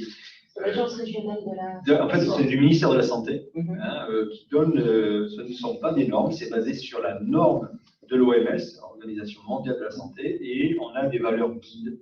C'est-à-dire, on a, sur des concentrations en éléments, on a une valeur minimum, une valeur maximale. Il faut être entre les deux. Quand vous êtes au-dessus ou en dessous, votre eau peut être classée non potable. J'ai vécu jusqu'à 25 ans à la campagne, n'est-ce pas? Et j'ai bu de l'eau pendant des années qui aujourd'hui est marquée à la fontaine non potable et dangereuse. Et j'en ai bu de l'eau non potable. On peut changer. C'est ça. Il y a 25 ans, c'était changé. Je ne sais pas combien de temps, c'était pas la même eau, la même qualité d'eau.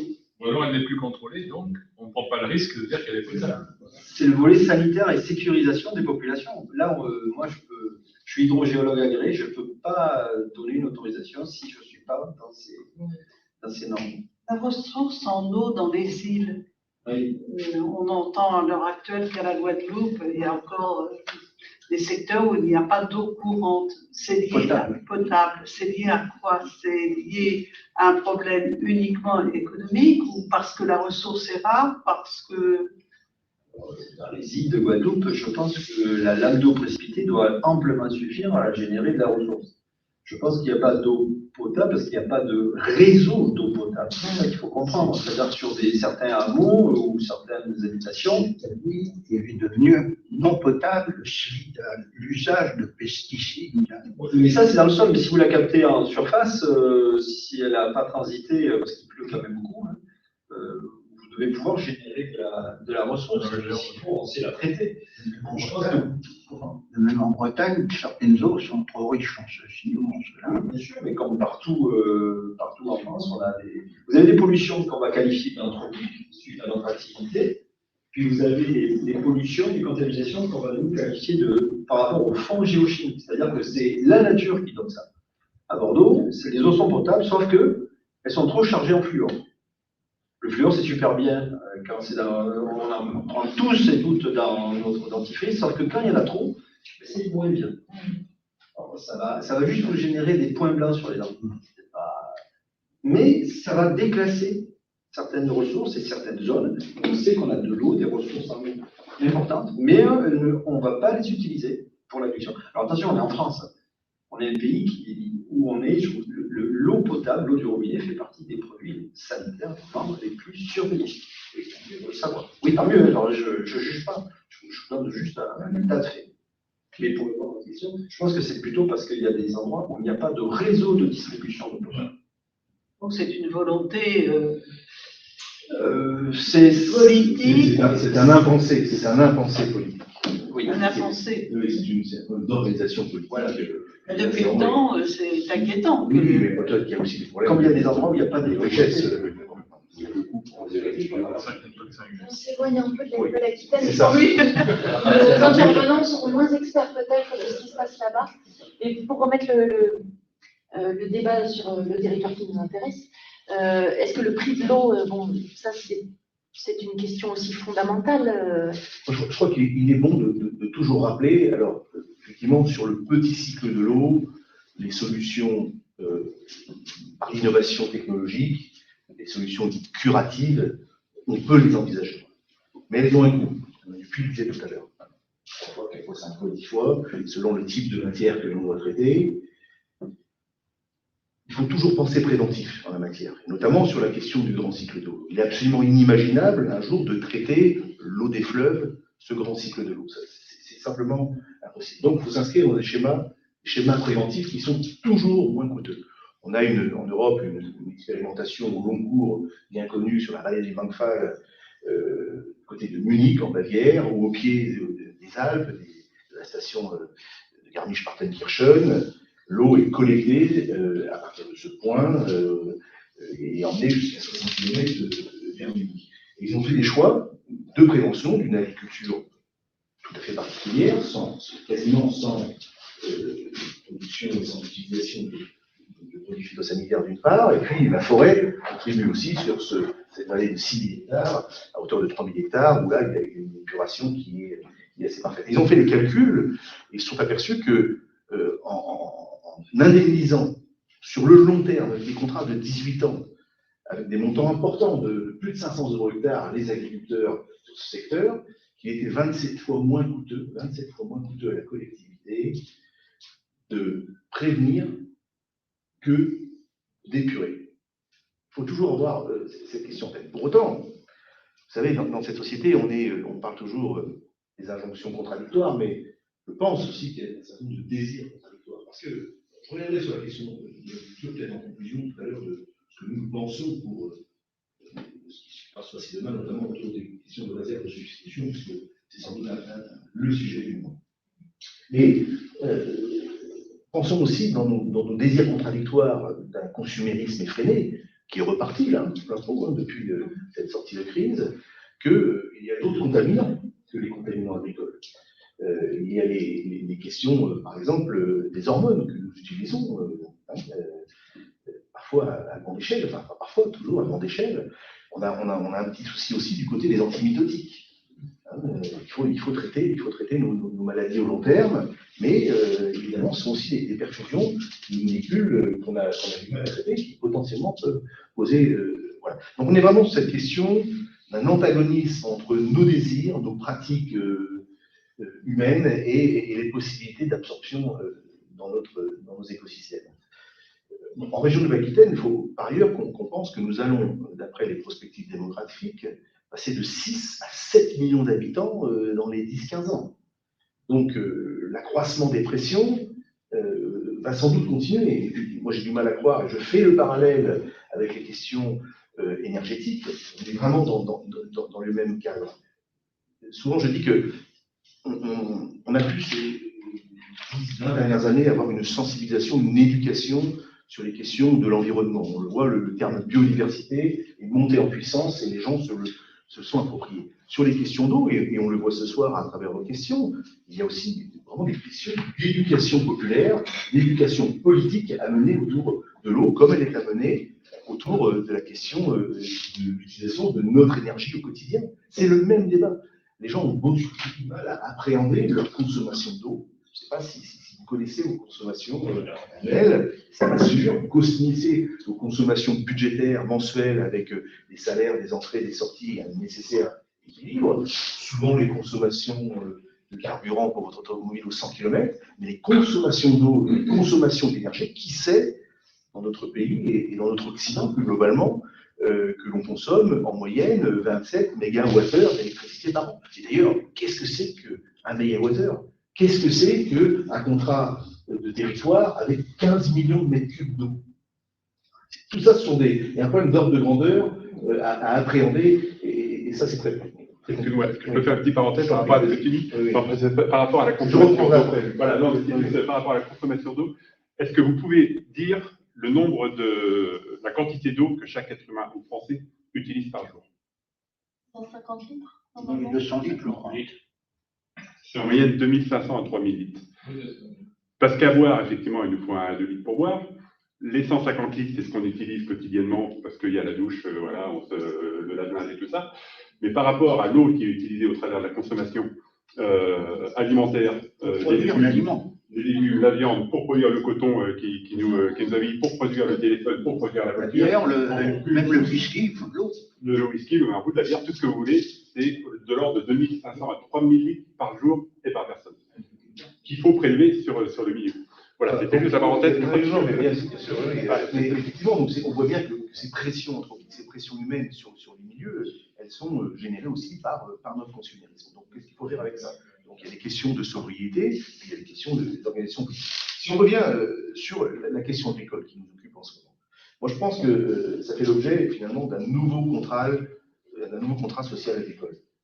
Il faut qu'on trouve, avec peu d'agriculteurs, et qui moyens encore diminuant malheureusement, sans doute, malgré les efforts de politique publique en termes d'installation, de transmission d'installation des fermes que nous allons voir mettre en œuvre, il y a vraiment rénover ce contrat social agricole qui n'est plus seulement bâti sur des aspects quantitatifs, comme au sortir de la guerre avec la révolution verte, la révolution chimique, le machinisme agricole, les réformes agraires avec le statut du fermage, les organisations sociales avec la MSA, etc.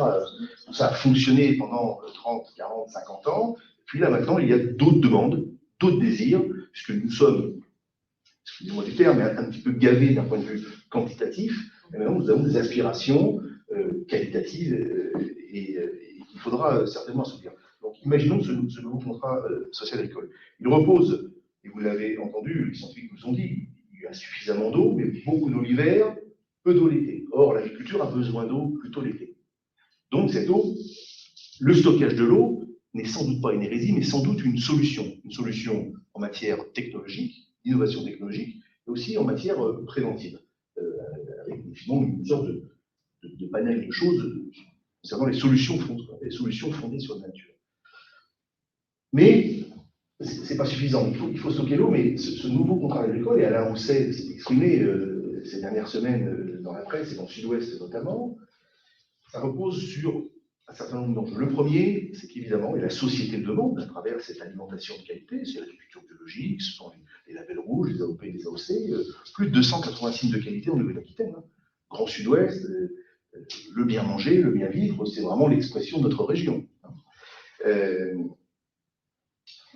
Et pour ça, certainement que la demande de baisse de contaminants d'origine agricole, ce qu'on appelle les pollutions diffuses agricoles, est une exigence de la société.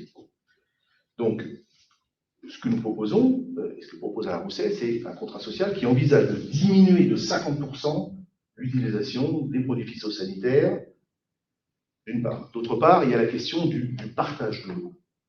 Nous savons, c'est mieux que moi, mais on doit remplacer notre démographie agricole très décroissante. Et rien de tel, et moi je l'ai vécu quand je me suis installé au début des années 2000, j'ai pu avoir mes emprunts bancaires parce que sur ma ferme, j'ai arrêté depuis pour d'autres raisons, mais il y avait la présence de l'irrigation. Ça sécurisait le parcours économique. Et la banque a pu m'attribuer des aides à l'installation et des financements parce que l'irrigation était là. Et c'est pas anodin. On est en Deux-Sèvres, par exemple, le premier département producteur de lait de chèvre en Europe. Il n'est pas complètement incohérent que de jeunes arrivants dans le métier puissent, grâce à l'irrigation de la luzerne, sécuriser leur parcours d'installation, leur parcours économique, leur parcours d'entreprise sur plusieurs années, sur plusieurs dizaines d'années, grâce à l'irrigation. Donc il y a vraiment cette question du partage de l'eau. Je sais que la COP de l'eau et que les irrigants et que la profession agricole envisage fortement la chose, peut-être redistribuer plus largement ce bien commun à l'humanité. Et derrière, si on tire un petit peu le fil de tout ça, il y a la question, dans ce partage de l'eau, du partage de la ressource organisé par la puissance publique. C'est déjà le cas, en fait. On a sur le Marais Poitevin, l'établissement public du Marais Poitevin, le PNT, qui sert d'organisation politique publique transparente pour l'allocation annuelle aux irrigants de cette contingence hydrique. Mais ce n'est pas suffisant, sans doute, il serait lu que nous mettons la là-dessus, mais en tout cas, c'est ce que Alain Rousset et l'exécutif que nous sommes à la région Nouvelle-Aquitaine souhaitent, c'est que les ouvrages soient aussi une disposition d'une organisation publique. Parce que privatiser avec des financements publics qui sont nécessaires, je l'affirme, qui sont nécessaires, il faudra sans doute faire évoluer les choses de ce genre-là. Et on est bien sur des dimensions de contrat social agricole entre les populations agricoles, leurs projets et les souhaits de la société. Justement, je me fais le relais d'une question qui m'avait échappé de quelqu'un qui nous suit en ligne.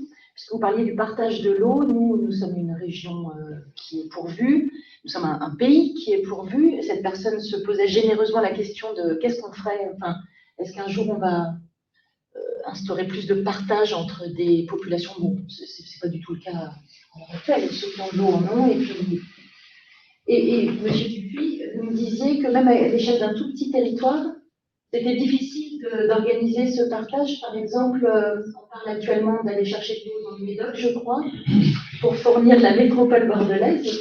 Oui, par exemple. Et alors du coup, cette notion de partage entre des territoires qui sont riches et d'autres appauvris. Alors, là aussi, il y a toutes les échelles. Hein. On parle des conflits potentiels sur un usage de l'eau, un partage de l'eau à l'échelle entre pays. On a exactement la même chose à plus petite échelle, voire à micro-échelle. Le problème, c'est l'acceptabilité. L'eau, nous, ça a été écrit dans la Constitution, c'est un bien public. Le partage, il est fondamental. Quand vous avez un territoire, vous êtes sur un territoire, vous êtes propriétaire de la surface, vous n'êtes pas propriétaire du sous-sol. Une fois qu'on a dit ça et qu'on a instruit, qu'on a expliqué comment ça peut se passer, comment ça peut servir en amont, à l'aval, par rapport à l'usage qu'on en fait au point de rejet, c'est jouable. Mais ça a été dit tout à l'heure, les solutions, je vous l'ai dit aussi, les solutions qu'on va devoir déployer pour s'adapter là très rapidement au changement climatique qui nous pousse, il va falloir faire preuve d'intelligence et d'écoute et de partage. Ça, c'est obligatoire. Le partage, on l'a écrit, nous, dans la Climatera. Le partage, mais de connaissances et des volumes d'eau sont obligatoires. Ce sont deux notions sur lesquelles on ne peut même pas revenir. Alors après, il y a tout le problème de l'explication, de l'éducation, de la déviation. Vous avez compris que le grand cycle de l'eau, ce qu'on en voit en termes de volume, la surface, c'est 0,05% des volumes. Et tout le reste est masqué. Et tout le reste est compliqué à expliquer. Ça ne marche pas exactement comme ce qu'on voit en surface. Et une fois qu'on a dit ça, ben après, il faut tout retravailler, il faut tout reprendre. Il faut reprendre les projets, les fameux projets de territoire. Quel type d'agriculture veut-on? Quel type d'occupation du sol veut-on? On a parlé de l'imperméabilisation des sols. Je vous rappelle que les deux proportions, alors la Nouvelle-Aquitaine, c'est un peu différent. En France, c'est pas exactement ce même volume, mais entre eau potable, enfin eau d'usage privé potable et eau agricole, c'est à peu près les mêmes pourcentages en volume. Donc, si chacun fait sa part d'effort, on va gagner des degrés de liberté pour du tout de suite, ce que j'ai déjà dit. Et après, le partage, par contre, ça, c'est inéluctable. On ne peut pas aller vers le futur sans partager les ressources. Alors après, il y a des grands projets internationaux. Il y a des projets où des pays se dotent ou ont des ressources en disponibilité et envisagent du transfert d'eau. Le problème de l'eau, ça se transporte, certes, mais c'est compliqué. Et ça a le gros défaut de peser 1 kilo au litre. Et ça a un coût tout de suite. Vous avez une question? Bonsoir, c'est très amusant parce que c'est les deux éléments que j'ai dit dernièrement, donc sur le cas de la Bavière, Munich, puis ensuite sur le transfert de l'eau. C'était des questions que j'avais bien en tête. Enfin, je connais bien le sujet de la Bavière. Donc c'est très bien, il est vraiment important. Et c'est vrai qu'en France, la culture, c'est plutôt toujours de réparer. Donc en fait, l'idée, ça aurait été de faire en France, faire une centrale d'épuration encore plus grosse, plutôt que de gérer le problème en amont. On a une chance dans le territoire aquitaine, notamment dans certains territoires, une certaine cohésion territoriale, une certaine, un certain tissu entre villes et campagnes assez bien tissé, assez identitaire. Donc maintenant, ok, on connaît très bien ce sujet-là de Munich, on le donne en exemple souvent. Pourquoi ne fait-on pas un exemple concret en Nouvelle-Aquitaine, genre le Pays Basque, je ne sais où, pour se mettre en place ce genre de choses? Ça existe. On a un programme depuis plus de 10 ans qui s'appelle le programme Source, qui a démarré sur l'ex-territoire Poitou-Charentes, parce que c'est là qu'il y avait des vrais problèmes de lixiviation de nitrates et d'autres problèmes, mais on exprimera plutôt tendance phytosanitaire plus au sud de la région. Donc il y a tout un problème. J'étais hier dans les Landes où ils sont en train d'édifier un programme à 37 agriculteurs, beaucoup de jeunes, au milieu des Landes, au sud-est de Mont-de-Marsan. Et c'est pas facile. On est sur Armagnac, bon, c'est de valeur ajoutée, mais il y a la question de l'élevage, etc., qui se pose. Et ils sont en train de combiner la possibilité de l'agrivoltaïsme avec la protection de l'eau en réinventant complètement leur agriculture. Moi, je suis très, très admiratif et assez serein finalement sur le rebond possible du projet agricole pour s'adapter aux exigences numériques. Je suis sûr que dans notre région particulièrement, les choses sont possibles. Donc il y a un programme d'action publique avec les deux agences de l'eau, la région, les départements, les intercommunalités sont également engagés sur ce programme de prévention, qui est un programme volontaire, tout comme les Munich. Il y en a d'autres exemples en France. Je pense à Lons-le-Saunier, je pense à Évreux, je pense au bassin de Rennes. Et ils sont déjà des dizaines à s'être engagés dans des politiques de prévention, de protection de l'eau potable. Deuxième point sur votre question, sur l'eau, on voit de plus en plus des entreprises se mettre dans l'étiquetage carbone. Voilà, le tel produit coûte tant en carbone. Pourquoi ne faisons pas directement le passage à un étiquetage carbone et eau? Parce qu'effectivement, l'import et le transfert de l'eau est une vraie problématique, et ça nous permettrait effectivement, au niveau citoyen, d'être consommateur et donc de prendre conscience de l'impact que l'on a. Moi, sur la première question, juste pour revenir rapidement, c'est vrai qu'en fonction du fonctionnement du milieu et de l'origine de l'eau, si on a un petit bassin, ce qui est le cas de Munich, enfin 6 000 hectares, on sait d'où vient l'eau, là on peut le gérer. Quand on a des nappes qui sont beaucoup plus longues, larges plutôt, c'est un peu compliqué, parce que des fois on est sur des milliers d'hectares, des dizaines, des centaines de milliers d'hectares. Quand on relève de l'eau, nous en Charente, sur le fleuve Charente, pour alimenter la côte, La Rochelle et l'île de Ré l'été, le fleuve Charente, il y a un bassin qui est très très large. Donc, d'où vient la pollution s'il y en a, enfin, c'est très compliqué. Et après, on a des territoires, moi, près de chez moi, il y a des nappes, toutes des zones agricoles où l'eau est très propre. Hein. Les producteurs, ils nous disent l'eau, elle est très propre, il n'y a pas de phyto et il n'y a pas de nitrate, parce que c'est un fonctionnement particulier de la nappe, une nappe libre, superficielle. Et donc, je crois qu'il faut justement voir, essayer de trouver l'origine, et puis après, il faut y remédier, effectivement. Sur la question après de l'eau, c'est la deuxième question. L'information, oui, des consommateurs, comment on pourrait être mieux guidé dans nos achats quotidiens Alors, après, c'est vraiment inexistant. Ces données, il faut les glaner sur des sites spécialisés, savoir que tel coton bio est...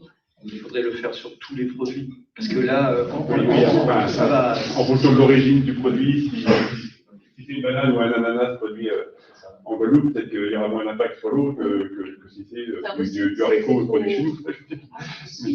Non, c'est possible. Rien n'est impossible, mais tout est complexe. Ne vous inquiétez pas, la Commission européenne est en train de nous préparer ça.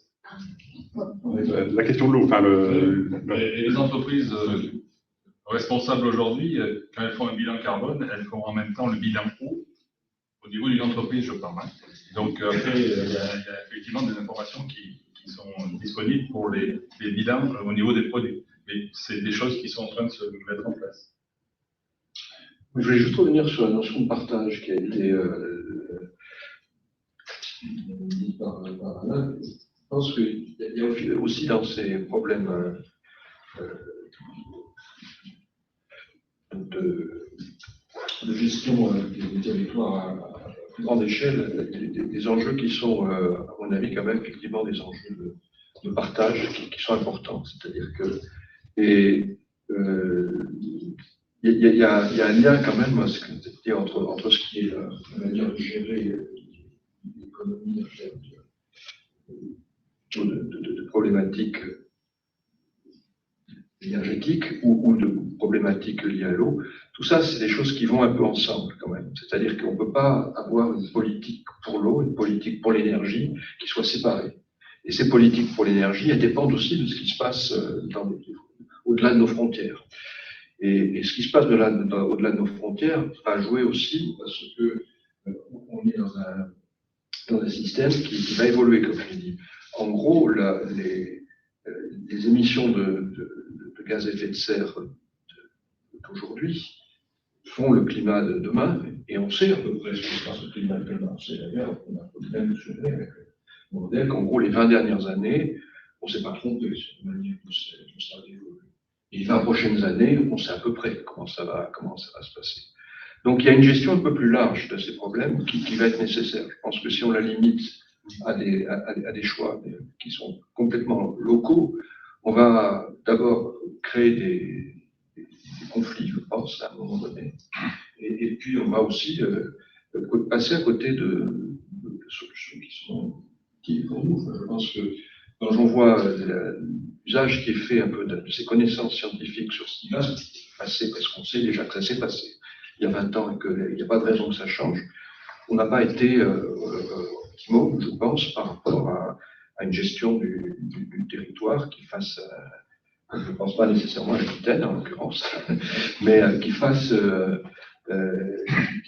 usage de ce savoir qu'on commence à avoir. Il y a assez peu c'est rare dans la vie d'un milieu comme cela, d'avoir une capacité de se projeter dans les années qui viennent et de ne pas en faire un usage un peu plus large que celui qu'on en fait aujourd'hui. Donc je pense qu'il y a aussi cette vision quand même qu'on doit avoir, parce que l'eau, c'est la partie d'un système qui est un système large. Il y a de l'eau dans beaucoup d'usages, y compris d'ailleurs, on n'a pas parlé, pas de la région de tout ce qui est le front de mer, mais le front de mer, je pense que c'est quand même... On peut en parler parce que ça va être bientôt l'heure de conclure et ça pourrait nous donner un horizon salé, sympathique. Non, mais l'eau, le front de mer, on l'a dit, enfin le front océanique, le littoral, ça fait partie, alors ça a été dit, hein, l'implantation humaine, l'occupation du sol, l'occupation agricole, fait que ce sont des milieux qui sont interconnectés. Alors, nous, aujourd'hui, on a parlé d'eau continentale, mais on sait très bien que ça débouche sur l'océan. On a parlé de quantité aujourd'hui. Alors, la quantité au niveau océanique, ça ne pose pas de problème. Par contre, le volet qualité de ce qui arrive à l'océan est prédominant, en fait. Notamment quand on vient se concentrer sur ce littoral. Ce qui se passe à l'amont jaillit quasi instantanément au milieu océanique. Vous voyez que le lien, aujourd'hui, on a tiré un trait fictif entre le continent et l'océan, mais on est dans une notion de grand cycle et c'est indissociable. Donc, aujourd'hui, c'est plutôt continental, agriculture, occupation, politique, climat. Vous avez l'érosion, vous avez la submersion, vous avez de l'érosion, vous avez tout un tas d'autres phénomènes induits par le changement climatique qui vont nous amener à nouveau à nous réinventer, à nous re-questionner sur des moyens aussi de s'adapter tout en s'atténuant. C'est toujours indissociable. Voilà. Mais on avait fait ce choix-là du continental. Peut-être pour finir, vous pouvez nous dire, messieurs, le comité scientifique à Climatera, on en est où là, puisque donc, les rapports ont été produits, vous en êtes à quelle étape du travail, quel est le plan pour les prochaines années? Est-ce que vous continuez, Hervé Le Creuse, à recueillir des données scientifiques pour continuer? Oui, alors je pense que c'est vrai, on a fait deux rapports. Un rapport en 2013 et un autre en 2018. Oui, puisqu'il fallait même élargir le périmètre à la grande région. À la grande région. Donc, c'est des rapports qui sont complémentaires, puisqu'il y a des choses qui n'ont pas changé quand même au fil de ces années, puis il y en a d'autres qui ont beaucoup changé. Donc, il y a aussi des milieux qu'on n'a pas toujours bien traités. Donc, aujourd'hui, par exemple, les semaines qui vont venir, il y aura deux rapports un petit peu plus spécifiques, un sur l'intelligence artificielle et un autre sur les zones. Les lacs isochimiques. Voilà, les zones lacs isochimiques, j'en passe. Donc, en fait, il y a une recherche qui doit continuer. J'ajouterais qu'il y a aussi des méthodes de recherche. Il y a l'usage, par exemple, des données satellitaires, de l'intelligence artificielle, qui n'est pas optimale aujourd'hui. On peut aussi, au niveau de la Climatera, insuffler des manières de regarder le territoire un peu différentes. Donc, oui, c'est pas un sujet qui s'épuisera pas rapidement. Peut-être, est-ce que vous avez un mot de conclusion? De conclusion, moi je crois qu'effectivement, sur l'idée qui a été évoquée du partage de l'eau, de fixer des objectifs et des priorités pour l'eau et voir comment on gère l'eau globalement, je crois que c'est effectivement là-dessus où on va. Il y a toute une réflexion actuellement au niveau national sur le barème agricole de l'eau et du changement climatique qui a été lancé par les deux ministères de l'écologie et de l'agriculture. Il y aura une déclinaison au niveau des régions et on a déjà mis en place un comité de pilotage dans la région pour voir comment on articule tout ça. Mais moi, je crois beaucoup dans l'idée du travail sur le territoire. Il y a la notion de projet de territoire de gestion de l'eau. C'est-à-dire que sur un territoire, on se met autour de la table et on va voir ce qu'on veut faire à la fois de l'eau, mais du multi-usage, on met tout le monde autour de la table et de l'agriculture là-dedans. Pour ça, il nous faut de la connaissance. Alors, on commence à l'avoir, mais je crois qu'elle est partagée aussi. Moi, depuis 25 ans, j'ai entendu pendant longtemps dire il y a des problèmes d'eau qui s'accentuent, c'est la faute de l'agriculture, vous avez développé l'irrigation, il faut réduire l'irrigation, et ça ira mieux. Et il y a quelques années, on a commencé à dire, même si l'irrigation baisse, ça va pas si bien que ça, parce que les modèles climatiques étaient en train de dire, de toute façon, ça va s'amplifier. Et il y a eu des problèmes de potable, et il y a eu des problèmes dans les milieux. Et aujourd'hui, je crois que tout le monde est d'accord pour se dire, il y a l'agriculture certes, mais il n'y a pas que ça. Et donc, dans le projet de territoire, on se dit, qu'est-ce qu'on veut déjà comme mode de vie dans ce projet? Quel est le projet économique? Quel est le projet de développement, d'organisation? Il faut vraiment tout mettre sur la table. Quels vont être les besoins en eau? Et où est-ce qu'on va aller chercher cette eau? Est-ce qu'elle est disponible? Et effectivement, si on peut l'avoir, où est-ce qu'on va la chercher dans les différentes solutions qu'on a évoquées? Et la place de l'agriculture là-dedans, elle va être aussi assez centrale. De savoir ce qu'on veut comme agriculture, parce que est-ce qu'on veut dire une agriculture qui consomme le moins d'eau possible, c'est-à-dire qu'on va sans doute moins produire et on ira chercher des produits ailleurs, qu'on va importer de pays qui ont moins de disponibilité en eau.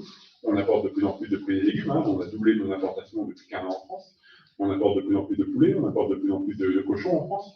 Donc est-ce qu'on veut remettre ces productions chez nous? Et donc ça peut nécessiter effectivement de l'eau pour rendre des exploitations plus résilientes.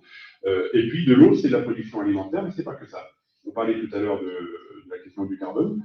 moi qui, enfin, je suis agriculteur irrigant, ça m'arrive d'arroser des couverts, faire des couverts, que je me dis un couvert du sol, donc c'est une plante qui ne produit pas de biens alimentaires, mais qui va faire de la matière végétale pour restocker dans le sol et qui stocke du carbone. Est-ce que c'est aujourd'hui une priorité? Ça faut qu'on nous le dise clairement, mais dans la question du changement climatique et du rejet du gaz carbonique, il faut qu'on en restocke très vite. Donc ça peut être par les arbres, ça peut être par la forêt, ça, mais ça peut être aussi par les cultures. Donc on définisse un peu les priorités localement, et puis qu'on voit si l'eau est disponible, où est-ce qu'on va la chercher, et qu'on ait un projet partagé. Je crois que c'est aussi l'idée de ce soir. Mais il ne faut plus traiter les uns et les autres, il ne faut pas croire parce qu'on va réunir d'un côté que ça ira très bien ailleurs, et je crois que c'est vraiment beaucoup plus global. Voilà, en conclusion, c'est ce que je pourrais dire de mon côté. Non, peut-être rappeler, oui, enfin, autre chose, mais vraiment ce mix des solutions fondées sur l'innovation technologique d'une part, combinées aux solutions fondées sur la nature. Et puis, Alain Rousset, lorsqu'il y a 10 ans maintenant, a voulu démarrer ce programme avec ses 450 scientifiques, c'était l'idée de l'objectivation du propos. Et c'est vrai que nous avons le sentiment qu'aujourd'hui, il y a une dérive avec les réseaux sociaux, avec la contre-information, avec les fake news, d'un propos qui n'est plus nuancé, qui est parfois travesti et très souvent exagéré. Et nous avons besoin, dans ce débat politique, de redescendre sur l'agora, vraiment de sujet, une question démocratique grave, qui concerne tout le monde. Chacun doit s'y intéresser, chacun doit essayer de comprendre quels sont les déterminants, les éléments pour qualifier mieux les choses. Donc, il y a des vraies questions d'éducation, de population, d'éducation des élus sur le territoire, également. Parfois, on a du mal à comprendre tout ce qu'on a pu se dire ce soir. Ça, c'est essentiel. Et faisons, enfin, j'aime à le rappeler, mais preuve de nuance dans notre propos, tout comme sur le débat énergétique, il faudra qu'on trouve des solutions. Et moi, je pense que le régime des nécessités, de toute façon, va nous amener à trouver des solutions. C'est d'ailleurs la commande que nous avons passée auprès d'Aquimatera, la commande politique, qui est de dire, très bien, atténuation, effectivement, pour continuer la baisse des gaz à émissions, la baisse des gaz à effet de serre, comment on va faire, bon. Mais il y a aussi des sujets d'adaptation des populations, des sujets que j'évoquais au tout début, de sécurité publique à travers l'eau, à travers les besoins de froid demain, sans doute. Enfin, il y a vraiment les scientifiques devront demain, dès aujourd'hui, travailler sur, ils ont déjà commencé bien sûr, sur ces questions d'adaptation des populations à ce grand défi climatique. C'est absolument essentiel. Mais comme je dis, les scientifiques, au-delà des géophysiciens, ça va jusqu'aux sciences humaines et sociales, les sociologues, ils s'est déjà engagés au sein de l'Aquimatera, travaillent main dans la main avec les sciences fondamentales, et ça c'est super. Merci pour cette conclusion, merci beaucoup pour votre attention. Et puis je crois que c'est l'heure d'un apéro où il n'y aura pas trop d'eau, mais surtout, m'a-t-on dit, du vin, de la bière et du jus de pomme de Corrèze et un buffet de produits du Pays Basque. Je veux dire quand même. À la maison de la Nouvelle-Aquitaine. Il y a même de l'eau.